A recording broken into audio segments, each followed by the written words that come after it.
Pasangan suami istri di Musi Banyu Asin beri nama anak Perdi Sambo, terungkap alasannya. Pasangan suami istri Mariana dan Sutrisno di Musi Banyu Asin, Sumatera Selatan memberi nama anak mereka Perdi Sambo. Nama anak Perdi Sambo ini hanya berbeda 2 huruf dari nama mantan Kadif Propam Polri Irjen Verdi Sambo yang sekarang menjadi tersangka pembunuhan berencana. Pasangan suami istri Mariana dan Sutrisno memberi nama Perdi Sambo untuk buah hati ketiga mereka, bayi berjenis kelamin laki-laki yang lahir pada Selasa 6 September 2022 pada pukul 7.53 dengan berat badan 3,2 gram dan panjang 48 cm.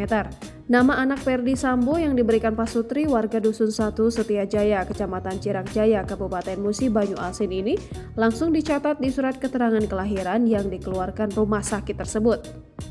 Nama bayi mereka hanya berbeda 2 huruf awal dan akhir dari mantan Jenderal Bintang 2 Verdi Sambo yang diganti huruf F menjadi P dan huruf Y diganti menjadi I.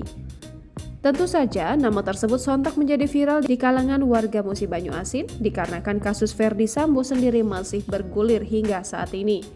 Pemberian nama unik tersebut menjadi pertanyaan publik, apa alasan sang orang tua memberikan nama Sambo kepada anaknya.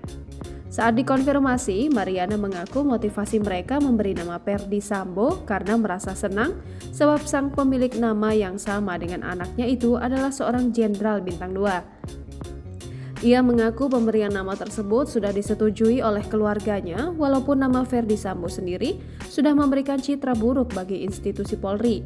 Mereka pun rajin mengikuti pemberitaan terkait kasus pembunuhan Brigadir J sehingga muncullah ide memberikan nama Sambo kepada anak mereka.